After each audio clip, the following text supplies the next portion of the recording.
ମୋ ନାଁ ରବି। ମୋର ବୟସ 20 ବର୍ଷ। ମୋ ଘର ବାଲେଶ୍ୱରରେ। ଆମ ଘରେ ଆମେ 3 ଜଣ ରହୁ। ମୋର ବାପା ଆମ ଗାଁର ୱାର୍ଡ଼ ମେମ୍ବର ଅଛନ୍ତି। ମୋର ବୋଉ ଜଣେ ହାଉସୱାଇଫ୍। ତାଙ୍କର ବୟସ ପାଖାପାଖି 41 ବର୍ଷ ହେବ। ଦେଖିବାକୁ ଘରେ ଦୁଧ 32। ଗାଣ୍ଡି କଥା କହିଲେ ନ ସରେ। ଇଲେକ୍ସନ୍ 5 ବର୍ଷ ସରିବାକୁ ବସିଲା। ଆମ ସରକାର ଚେଞ୍ଜ ହେଲା ପରେ କାହାକୁ ସରପଞ୍ଚ ଟିକେଟ୍ ଦିଆଯିବ ବୋଲି ଆମର ML ମିଟିଂ କଲେ। ଆଖି ଆଗରେ 2ଟା କ୍ୟାଣ୍ଡିଡେଟ୍ ଥିଲେ। ଏ ଘଟଣା ଗଲା ଇଲେକ୍ସନ୍ ସମୟର। ମୋ ବାପାଙ୍କର ଇଚ୍ଛା ଯେ ସେ ସରପଞ୍ଚ ହେବେ ବୋଲି, ସେଥିପାଇଁ MLAକୁ କହିଲେ। କିନ୍ତୁ MLA ତାଙ୍କ କଥା ଜମାରୁ ମାନିଲେ ନାହିଁ। ରାତିରେ ବୋଉ ଆସିଲା ପରେ ବାପା ତାଙ୍କୁ ସବୁ କହିଲେ। ଆଉ ବୋଉ କହିଲା, ମୋତେ ସରପଞ୍ଚରେ ତମେ ଛିଡ଼ା କରୁନ। ବାପା କହିଲେ, ମୁଁ MLAଙ୍କୁ କହିବି। ସେଠୁ ବାପା କହିଲେ, ଆମ ପୁଅ ଜନ୍ମଦିନ ଆସୁଛି, ସେଥିରେ MLAଙ୍କୁ ଡାକି କହିବା, ସେ କ'ଣ କହୁଛନ୍ତି ଦେଖିବା। ବୋଉ କହିଲା, ଠିକ୍ ଅଛି। ମୋର ଜନ୍ମଦିନରେ MLA ଆସିଲେ। ବୋଉ ବାପା ମିଳିମିଶି ସମସ୍ତେ କଥାବାର୍ତ୍ତା ହେଲେ। ଆଉ ମୋର ଜନ୍ମଦିନ ଖୁବ୍ ଧୁମଧାମରେ ପାଳନ କଲେ। ସେଠୁ ବାହାରେ ଭୋଜି ହେଉଥିବାରୁ ବାପା ଭୋଜି ଆଡ଼କୁ ଗଲେ। ଆଉ ବୋଉକୁ କହିଲେ ଯେ ସାର୍ଙ୍କ କଥା ଟିକେ ବୁଝିବାକୁ। ବୋଉ କହିଲା, ଠିକ୍ ଅଛି। ସେଠୁ ଏମିତି ତାଙ୍କ ଭିତରେ କଥା ଚାଲିଲା। ସେଠୁ MLA ବୋଉକୁ ପଚାରିଲେ, ମୁଁ ତୁମକୁ ଟିକେଟ୍ ଦେଲେ ତମେ ମୋତେ କ'ଣ ଦେବ କୁହ। ବୋଉ କହିଲା, ଆପଣ ଯାହା କହିବେ ମୁଁ ତାହା ଦେବି। MLA କହିଲେ, ଯାହା ମାଗିପାରିବି ତ? ବୋଉ କହିଲା, ହଁ। ସେଠୁ MLA ବୋଉର ନମ୍ବର ବୋଉକୁ ମାଗିଲେ। ବୋଉ ତାର ନମ୍ବର ଦେଲା। ସବୁଦିନ ବୋଉ ଗୋଟେ କାହା ସହ କଥା ହେଉଥିବାର ଦେଖି ମୁଁ ପୁରା ପାଗଳ ହେଇଗଲି। ମୁଁ ବୋଉ ପାଇଁ ବୋଉର ଫୋନ୍କୁ ଗୋଟେ ଦିନ ମୁଁ ଆଣିକି ଦେଖିଲି କିଏ କଲ୍ କରିଛି ବୋଲି।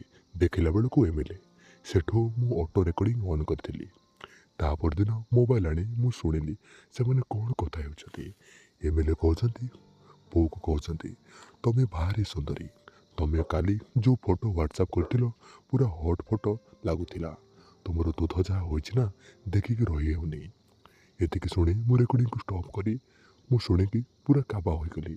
ଏ ଭିତରେ ବୋଉ ଏତେ ତଳକୁ ଖସିଗଲାଣି, ମୋତେ ବହୁତ କଷ୍ଟ ହେଲା। ମୋତେ ବହୁତ ଖରାପ ମଧ୍ୟ ଲାଗିଲା।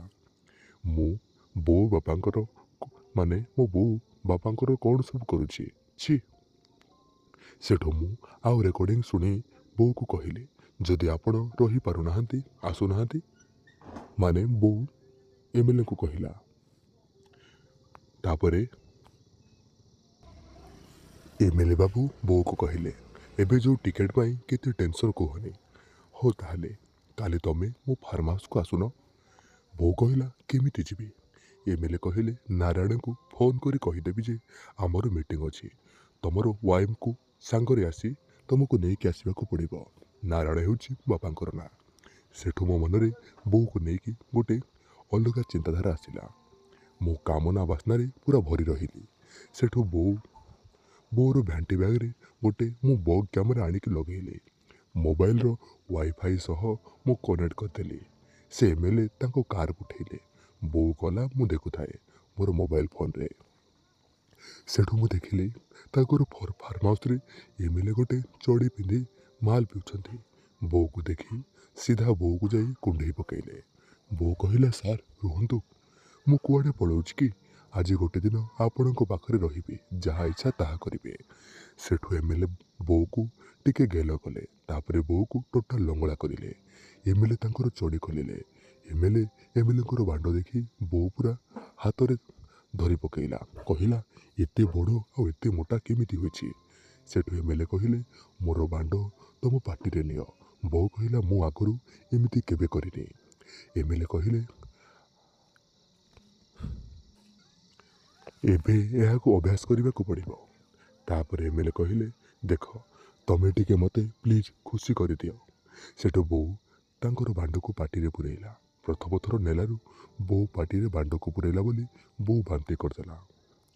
ତାପରେ ବୋଉ ପୁରା ମାଳି ସାହି ରାଣ୍ଡିଙ୍କ ଭଳିଆ MLA ବାବୁଙ୍କର ବାଣ୍ଡକୁ ପାଟିରେ ପୁରେଇ ଚଷି ଚାଲିଲା। ଏମିତି 25ରୁ 30 ମିନିଟ୍ ଖଣ୍ଡେ ବୋଉ MLAଙ୍କର ବାଣ୍ଡକୁ ପାଟିରେ ପୁରେଇ ଚଷିଲା ପରେ MLA ବୋଉର ପାଟି ଭିତରେ ତାଙ୍କ ବାଣ୍ଡରୁ ପାଣି ଛାଡ଼ିଲେ। ତାପରେ ବୋଉ ସବୁ ପାଣିକୁ ଚାଟି ସଫା କରି ପକାଇଲା। ତାପରେ 2 ଜଣ ଶୋଇପଡ଼ିଲେ। ତାପରେ ଶୋଇଥିଲା ଭିତରେ ଏମଏଲଏ ବୋଉର ବାଳୁଆ ବିଏ ଭିତରେ ହାତ ପୁରେଇ ଆଙ୍ଗୁଳି ମାରିଲେ। ସେଠୁ ଏମଏଲଏଙ୍କର ବାଣ୍ଡ ପୁରା ଠିଆ ହୋଇଗଲା। ଆଉ ଟିକେ ବୋଉର ପାଟିରେ ପୁଣି ପୁରେଇ ଆଣି ବୋଉର ବାଳୁଆ ବିଆରେ ବାଣ୍ଡ ପୁରାଇବାକୁ ଲାଗିଲେ। ବୋଉ ଟିକେ ଚିଲେଇ ଉଠିଲା, କିନ୍ତୁ ଏମଏଲଏ ବୋଉକୁ ବୋଉର କଥା ନ ଶୁଣି ବୋଉର ବାଳୁଆ ବିଆରେ ବାଣ୍ଡକୁ ପୁରେଇ ଜୋରଦାର ଏକ ଝଟକା ମାରିଲେ ଯେ ବାଣ୍ଡ ପୁରା ବୋଉର ବିଆକୁ ଚିରି ତା ଭିତରକୁ ଗଳିଗଲା। ତାପରେ ବୋଉ ଚିଲେଇ ଉଠିଲା, କାରଣ ଏତେ ବଡ଼ ବାଣ୍ଡ ବୋଉ କେବେ ତା ବିଆରେ ନେଇନି। ମୋ ବାପାଙ୍କର ମଧ୍ୟ ଏତେ ବଡ଼ ବାଣ୍ଡ ହୋଇନଥିବ ଯେତେ ବଡ଼ ବାଣ୍ଡ ଏମଏଲଏ ବାବୁଙ୍କର। ସେଠୁ ଏମଏଲଏ ବୋଉକୁ କେହି ଚାଲିଲା। ପାଖାପାଖି 15ରୁ 20 ମିନିଟ୍ ଗଲା ପରେ ଏମଏଲଏ ପୁଣି ପୋଜିସନ୍ ବଦଳେଇ ବଦଳେଇ ବୋଉର ବିଆରେ କେହି ଚାଲିଲା। ଏମିତି ପାଖାପାଖି 10ରୁ 15 ମିନିଟ୍ ବୋଉକୁ ଗେହିଲା ପରେ ଏମଏଲଏ ମନେ ମନେ ଚିନ୍ତା କଲା, ଇଏ କ'ଣ କେଜାଣି ସେ ତାର ପାଣି ବାହାରିବାର ସମୟ ହେବାରୁ ସେ ଅଟକିଗଲା। ଆଉ ବୋଉଙ୍କୁ ତୁରନ୍ତ ଲଉଟେଇ ଦେଇ ବୋଉର ଗାଣ୍ଡି ଆଡ଼େ ନଜର ପକାଇଲା। ଆଉ ତୁରନ୍ତ ବୋଉକୁ କୁକୁର ଭଳିଆ ପୋଜିସନରେ ରଖି ବୋଉର ଗାଣ୍ଡିକୁ ଜିଭରେ ଚାଟିବାକୁ ଲାଗିଲା। ଆଉ ବୋଉର ଗାଣ୍ଡିକୁ ଚାଟି ପୁରା ଲାଳୁଆ କରିଲା। ଆଉ ପୁଣି ତା ବାଣ୍ଡକୁ ନେଇ ବୋଉର ପାଟିରେ ଆଉ ଥରେ ଭର୍ତ୍ତି କଲା। ଆଉ ଏମଏଲଏର ବାଣ୍ଡ ଟିକେ ଲାଳୁଆ ହେଲା ପରେ ଏମଏଲଏ ବାବୁ ନେଇ ତାର ବାଣ୍ଡକୁ ବୋଉର ଗାଣ୍ଡି କୋଣରେ ସେଟ୍ କଲା। ଗୋଟେ ଜୋରଦାର ଧକ୍କା ମାରିଲା ଯେ ବୋଉର ଗାଣ୍ଡି ପୁରା କଣା ପୁରା ମେଲା ହେଇଗଲା।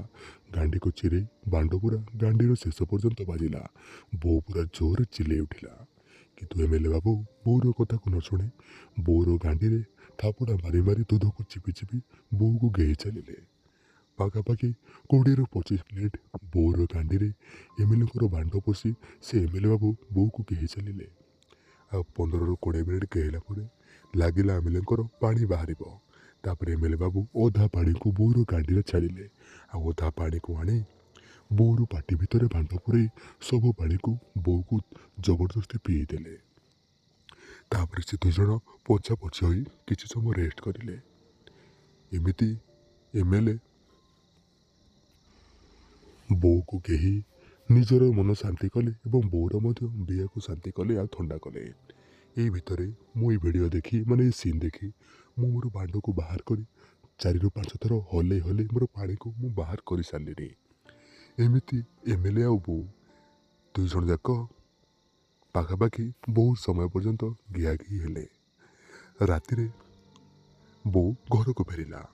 ରାତିରେ ଏମଏଲଏ ବାପାଙ୍କୁ ଫୋନ୍ କରିକି କହିଲେ ଯେ ତମ ୱାଇଫ୍କୁ ଟିକେଟ୍ ମିଳିଗଲା। ତ ଦର୍ଶକ ବନ୍ଧୁ, ଆଗକୁ କ'ଣ ହେଉଛି? ବୋଉ ପୁଣି ଏମଏଲଏ ସହିତ ଘିଆ ଖାଉଛି ନା କ'ଣ? ନା ଆଗକୁ କ'ଣ ହେଉଛି ଜାଣିବା ପାଇଁ ଆପଣମାନେ ଆମର ପାର୍ଟ 2କୁ ଅପେକ୍ଷା କରନ୍ତୁ। ଇଲେକ୍ସନ୍ ଷ୍ଟୋରି, ଏଇଟା ହେଉଛି ଆମର ଇଲେକ୍ସନ୍ ସିରିଜ୍। ଯେଉଁ ଭାଇ କାହାଣୀ ଆମକୁ ପଠାଇଛନ୍ତି ସେ ଯଦି ପାର୍ଟ 2 ଦିଅନ୍ତି ତାହେଲେ ମୁଁ ବହୁତ ଜଲ୍ଦି ଆପଣମାନଙ୍କ ପାଇଁ এই କାହାଣୀର ପାର୍ଟ 2 ନେଇ ଆସିବି। ତ ଦର୍ଶକ ବନ୍ଧୁ, ଯଦି ଷ୍ଟୋରିରେ କିଛି ଭୁଲ ଥାଏ ତାହେଲେ ମୋତେ କ୍ଷମା କରିବେ।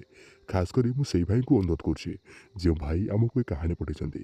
ସେ କାହାଣୀ ଲେଖିବାରେ ବହୁତ ମିଷ୍ଟେକ୍ କରିଛନ୍ତି। ମୋ ପାଖରେ ଏତେ ସମୟ ନଥିବାରୁ ମୁଁ ସେସବୁ ସ୍ପେଲିଂକୁ ଠିକ୍ ଠାକ୍ ନ କରିପାରି ଆଡ଼ଜଷ୍ଟ କରି ଏକ କାହାଣୀ ବନେଇଛି। ଯଦି କିଛି ଭୁଲ ଥାଏ ତାହେଲେ କ୍ଷମା କରିବେ। ଯଦି ଆପଣଙ୍କର ମଧ୍ୟ ଆପଣ କାହାଣୀକୁ ପଠାଇବାକୁ ଚାହୁଁଛନ୍ତି ତାହେଲେ ଟେଲିଗ୍ରାମକୁ ଯାଇ ସର୍ଚ୍ଚ କରନ୍ତୁ @ଓଡ଼ିଆ ଷ୍ଟୋରି ଅଙ୍କିତ 0। ଆଉ ଜଲ୍ଦି ଯାଇ ଆମ ଗ୍ରୁପ୍ରେ ଜଏନ୍ ହୁଅନ୍ତୁ ଆଉ ସେଇଠି ମୋତେ କାହାଣୀ ପଠାନ୍ତୁ। ରହୁଛି, ଧନ୍ୟବାଦ।